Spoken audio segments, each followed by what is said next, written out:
Welcome to the Chester Historical Society's first virtual walking tour. This tour takes you to various historical sites around our town.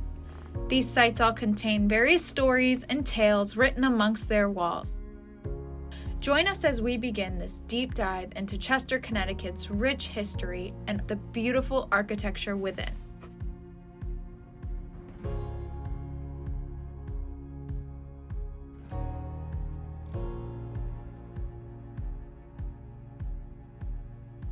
Our first stop on the tour is 4 Water Street. This spot is known as the Stone Building, built by Italian masons in 1909 for J.H. Leet's grain and feed store.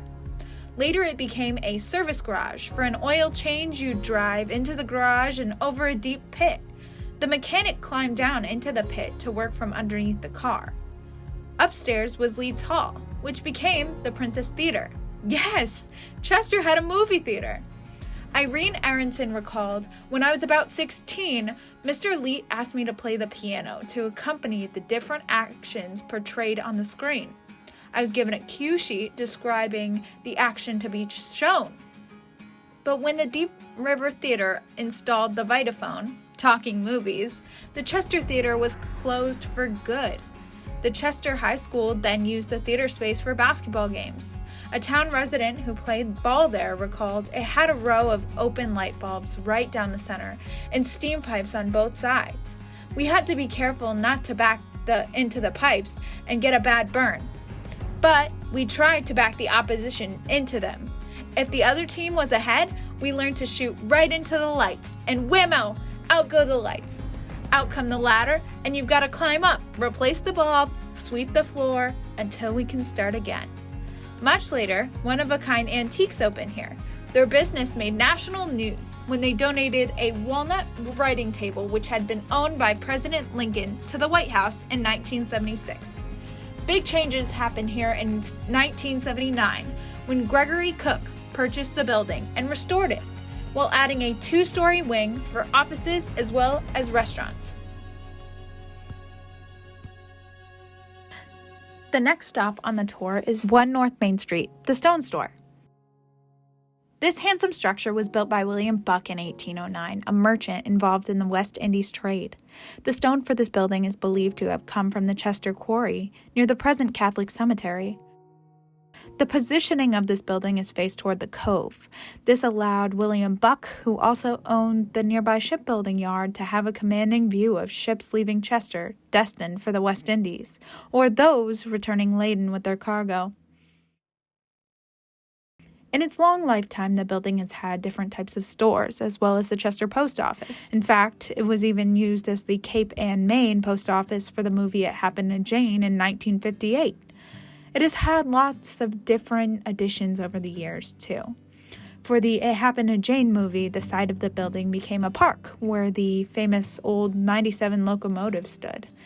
When the building was bought by graphic designers Janet and Peter Good in 1984, they worked with renowned architect Thomas Norton as they doubled the size of the building, creating new additions and a new exterior stairway.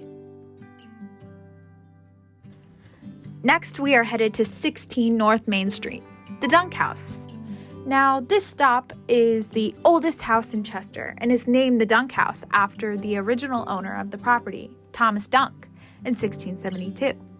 It was essentially a one-room house, 20 feet square with a gambrel roof, and over the years, it went through many additions and even style changes. In 1893, the local New Era newspaper wrote, "The oldest house in Chester, which is supposed to be 200 years old, is undergoing some repairs to preserve the ancient relic.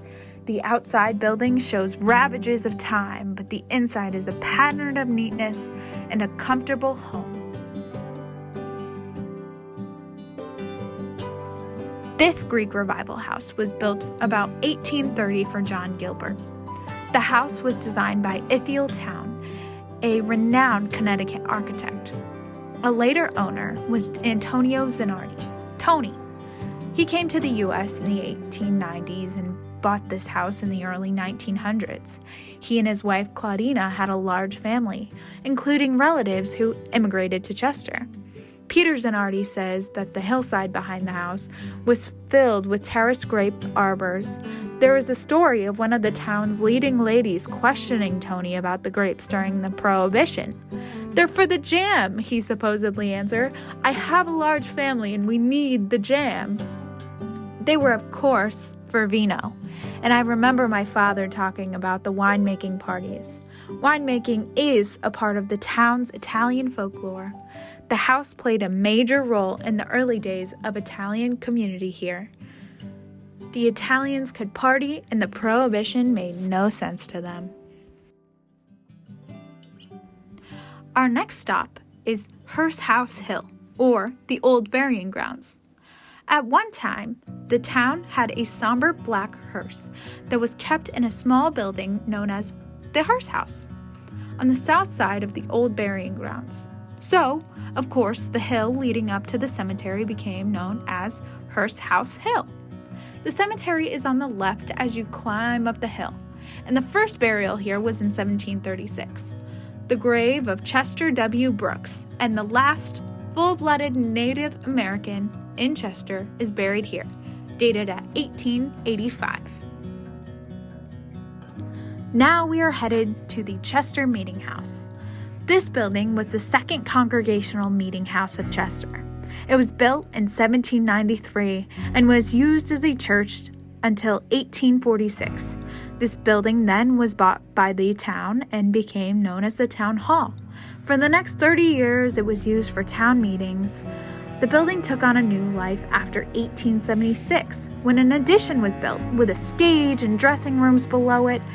The balcony was extended to its present horseshoe shape, and many events were held here, such as P.T. Barnum's Midget Star, Tom Thumb, barbershop quartets, local drama productions, recitals, pageants, high school proms, and square dances. The town hall was also featured in Doris Day and Jack Lemmon movie It Happened to Jane. In 1958, many Chesterites who were extras in the film participated in the movie's town meeting, held inside the Chester Town Hall.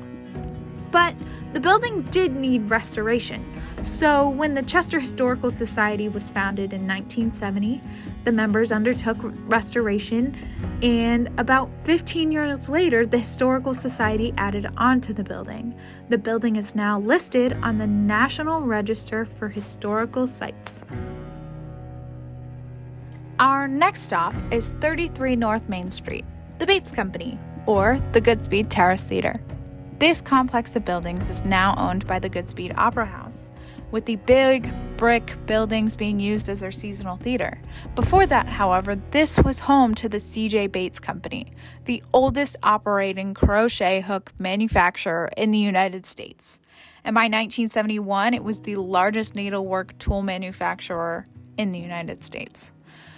The company was named for Carlton Joseph Bates, who had worked for the firm of Tyler and Post just up the stream from here by stoking the stove and sweeping the floor before going to school each day.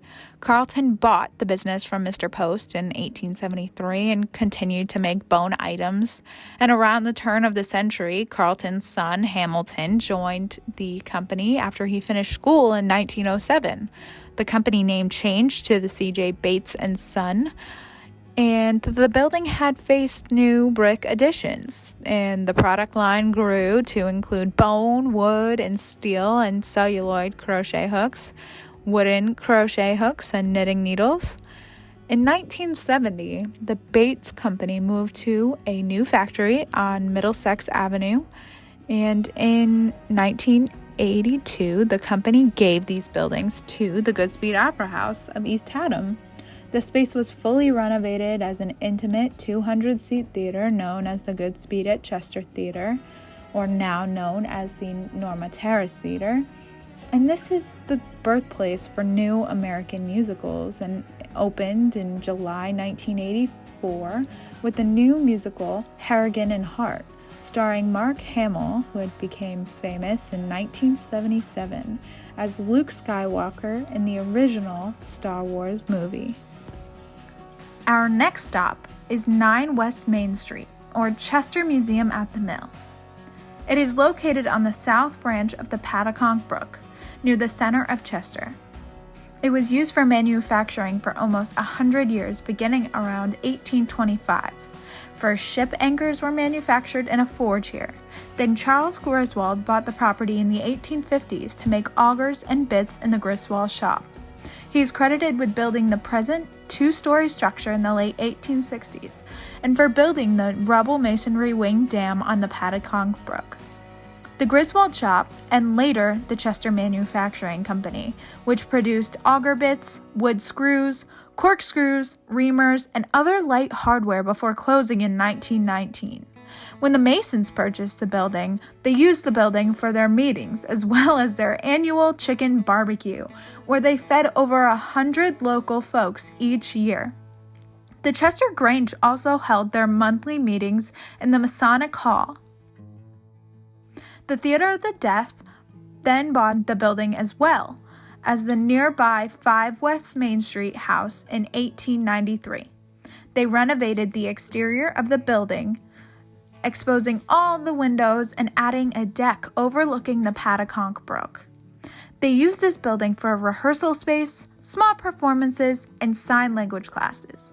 The theater company moved to Hartford in 2000 and purchased in 2001 by the Chester Historical Society. The building officially opened as the Chester Museum at the Mill in 2010. And now we are headed to the Chester Public Library, or 21 West Main Street. Chester's first library was established in 1789 in a private home on West Main Street. In 1875, a new Chester Library Association was founded, informed, and members could pay a fee to take out 1 book a week. But as more books and more people joined, there was a demand for more space. Along came a generous donor, S. Mills Ely. He wanted to give the town of Chester a library as a memorial to his parents, Richard and Mary Caroline Ely, dedicated citizens of Chester. And at that time, the Hartford Courant called the new Chester Library one of the most handsomest buildings in the state. It is built of native granite and trimmed with Indiana limestone and built upon architectural lines that show strength, simplicity, and beauty. The building has been described as a Carnegie Library style, having a stone structure with front entry flanked by 2 columns, topped with a portico. The library exterior is essentially unchanged from the day that it was built. Our next stop is the United Church of Chester, or 26 West Main Street. Next to the Chester Library stood the Congregational Meeting House, which was the town's 3rd Congregational Meeting House, built in 1846. Next to that building was the town's 2nd Baptist Church, dating from 1879 to 1880. The First Baptist Church had been built in 1822 at the corner of West Main Street and Pleasant Streets. So here on Church Hill stood these 2 buildings side by side. They were nearly identical in size and of a similar style, but there was some rivalry between the 2 congregations. And this was mostly friendly. Both churches flourished and grew until they didn't. The sizes of their congregations started decreasing, and starting in 1933, both congregations started talking about uniting. This finally happened on April 16, 1941, when they combined to form the United Church of Chester as one congregation. They still owned 2 buildings, however, neither one was large enough for the united congregation, so worship services were held in the congregational building while Sunday school was in both. A decision was finally made to combine both buildings by moving the congregational building across the rear of the Baptist building. By 1949, the United Church of Chester was truly united. Our last stop on the tour is the property where the Chester School once stood. By 1800, Chester supported 4 one-room schoolhouses around the town. But the town kept growing and those schoolhouses just weren't large enough. By 1905, the Chester Union School was built on this property. There are about 250 pupils, and with a higher demand for a larger school, 2 small buildings, which the students called chicken coops, were set on the back of the property for the younger grades. But the school population continued to grow, so by 1924, a 6-room brick addition was built for grades 7 through 12. A 1928 graduate recalled, "High school was one big room, freshmen and sophomores, juniors and seniors. And at the front of the room was a raised platform, and that's where the principal sat." The class of 1951 was the last to graduate from Chester High School. Then Valley Regional High School opened in the fall for grades 7 through 12. For grades K through 6, the old Union School continued to be used until 1960, when a new elementary school was built on Ridge Road. The old school stood empty until it was torn down in 1965, and the property became home to the Chester Hose Company. The only remnants of the school today are a stone wall against the edge of the property, and so the original stone sign from the front of the Union School found by Bob Blair. "And that wall was so much a part of our school days," said Helen Rayfuse. "It was sort of a meeting place for everyone." Although the school has been long gone, the Chester High School Alumni Association continues to gather for an annual reunion every September. Thank you for joining us on the virtual walking tour of Chester, Connecticut. We hope that you can come visit us soon.